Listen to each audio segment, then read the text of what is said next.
Hello, hello, hello, Libra. I don't know why I did that. Yeah, this is a general love and relationship reading. Let me just tone it down for Libra. So this could be your sun, your moon, your rising. I'm not going to tone it down, by the way. I was just kidding. Your sun, your moon, your rising sign, or your Venus sign. It could also represent Libra season, or anyone who you are watching for that has Libra in their chart somewhere. Or if you just resonate with Libra and like the title of it, watch it, see if it works. Let's see what's happening for you in love and relationships.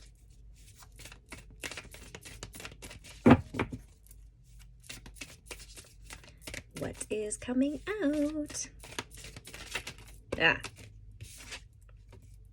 Mars, force. Ooh, Libras, I'm not sure you don't like that. Mars is Aries energy, but Mars is the god of war. What do you need to wage war on is what I'm hearing. Oh, look, you're coming out. Libra, balance. You're coming out in your own reading. Let's see. I want to get one more just to see. What are we... Well, I mean...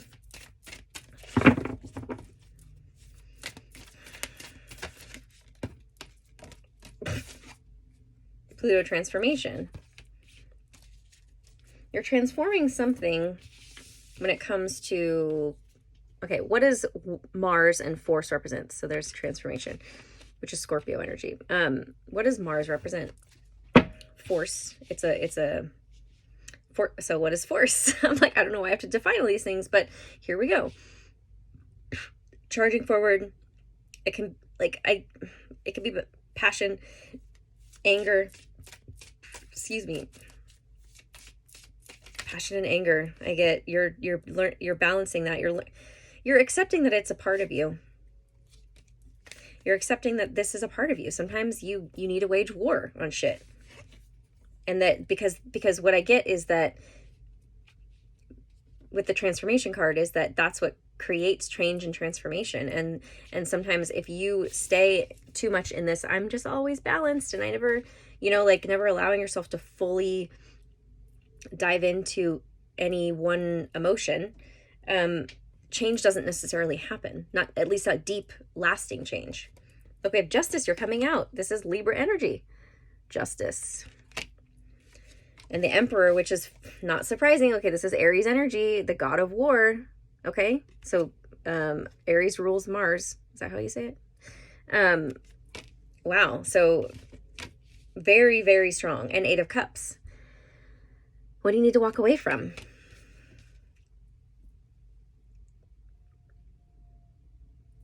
So, I mean, definitely a shift, and it's in a walking away from something that's going to cause this transformation, I feel.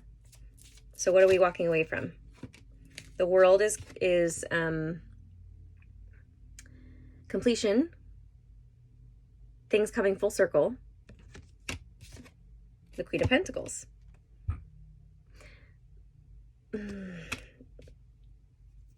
What I heard with the Queen of Pentacles was just like being who you are, like embodying who you are.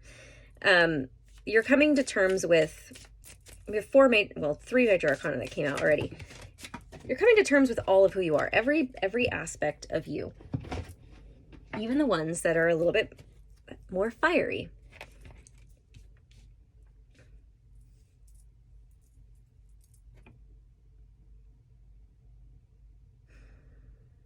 Yeah, I mean, with the Eight of Cups card, it is about like the waging war kind of thing, is like blowing shit up and walking away. It's like not being afraid to blow shit up and create the transformation that you need in your life. So what do you need to walk away from in order to create that transformation? It's not being less of who you are, it's being more of who you are, because but I get the possible aspect of you that isn't fully embodied is this Aries Mars energy, the forceful, being a little bit more forceful than, oh, I'm just relaxed and balanced. Like, yes, you are relaxed and balanced, but are you actually balanced, or are you suppressing stuff? The Devil, see? Capricorn energy, but it's about addictions, vices, things you feel bound to. And I don't know if I showed this one, but the Seven of Wands is about feeling defensive. I get there's a fear of you, of people, you feeling like you'll have to defend yourself for being who you really are when you need to. And this is not me saying like you're going around and just like starting fires and like actual fires. It's more so you speaking up and just being who you are. When you're angry about something, allow yourself to be angry and speak to the people about it. Like, don't ignore the problems. Do not use the I'm balanced as a way to ignore what needs to be actually balanced. And in expressing your anger, expressing that passion, it creates the change and actually causes balance rather than the suppressing of it. The devil card, the addictions or vices is it's really it's suppression. Knight of Swords. Yeah, communication, like impulsive. Don't hold back your communication. It's about impulsive communication. Don't be afraid. The devil energy is telling you like not to do those things, which is kind of strange. It's a very strange, it's almost like a paradox. It's like opposite of what like sometimes we would tell people, right? Which is like people who are being outwardly forceful or very combative, right? We're telling them, yo, you need to like, rein it in. The devil, like you're being provoked, and it's like you need to learn how to like, not project it. Whereas I'm telling you not to project it, but to the devil in you is telling you, no, don't say that. Like it's like you're being the martyr, like and telling yourself that makes you a good person, but it doesn't. Like I think maybe you're too attached to being a good person. Like you expressing your anger or getting angry doesn't mean you're a bad person. Two of Pentacles is about juggling and balance. Needing to keep things in the air in order to keep balance. Again, like I said, there's this lot of like balance that needs to happen, but I get you've been maintaining your balance, but it doesn't necessarily mean that if I just like blow on you, if I blew on her, she would fall over because you're not actually balanced. Six of Cups is things from the past. Can be about happy childhood memories, but it's like healing stuff from the past or needing to I get it's needing to let go of a way of being that you learned how to be in the past. This, I'm a good girl and I'm not going to upset anybody, or, that kind of energy, which is why you don't tap into your anger. The Four of Swords is about resting. It could be about meditation. The Moon. The Moon is cycles and phases, intuition, divine feminine energy, our shadows.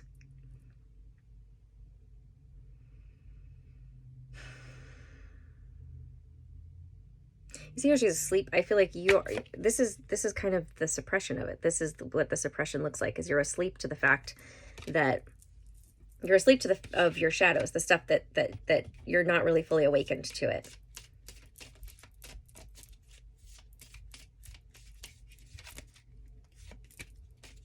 Six of Wands.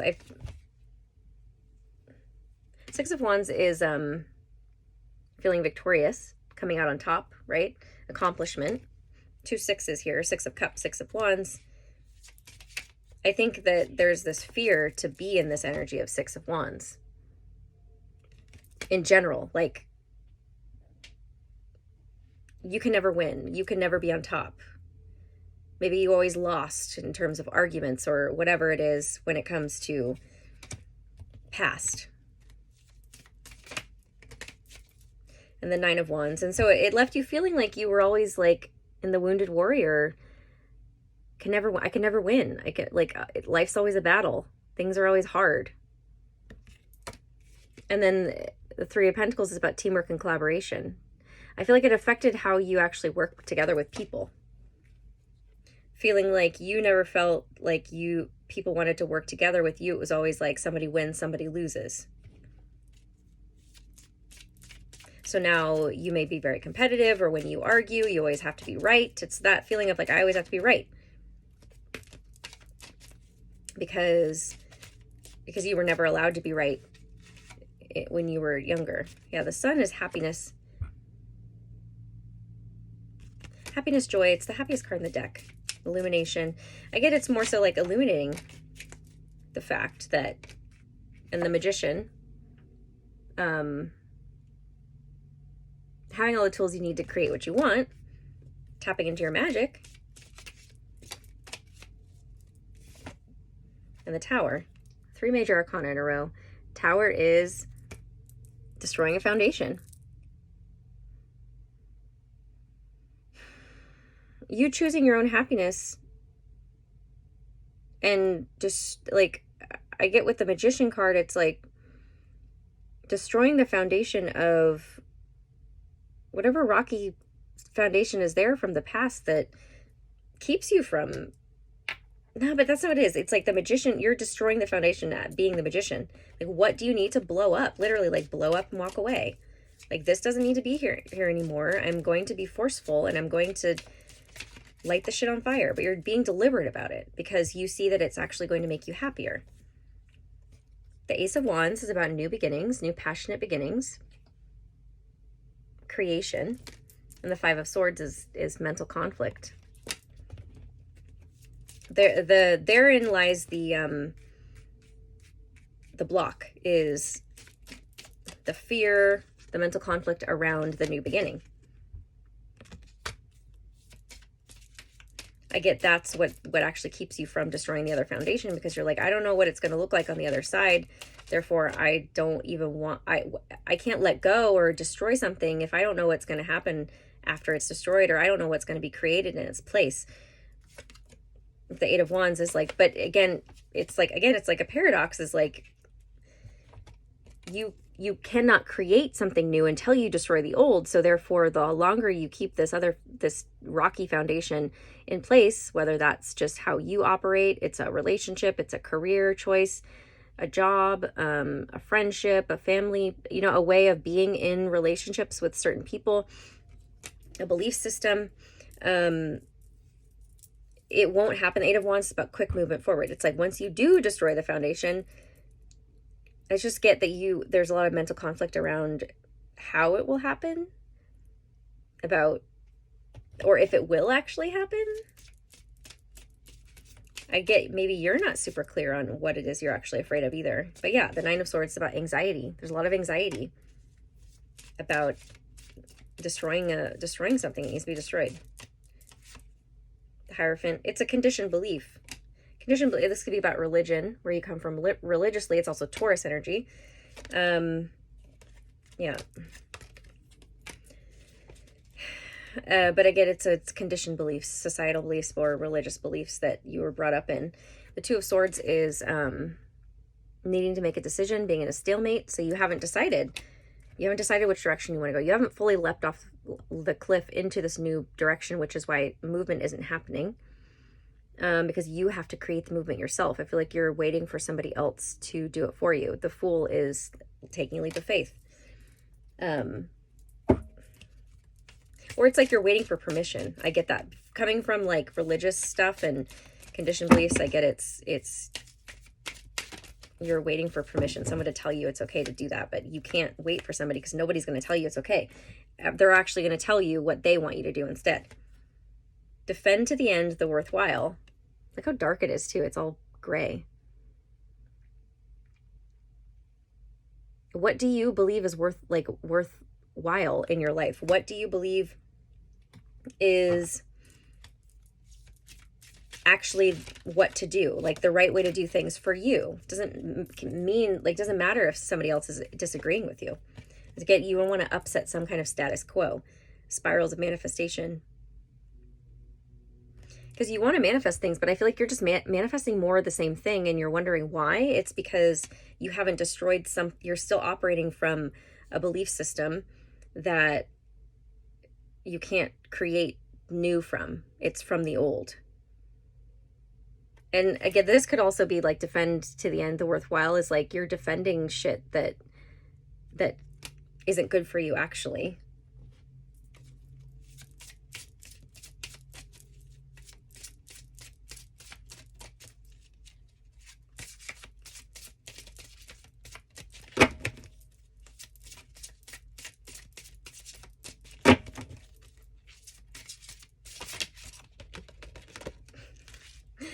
Surrender into your intuition. Tune into your inner voice. Be aware of any gut feelings, flashes, knowings, or aha moments that come through to guide you. So are you fully listening to your intuition?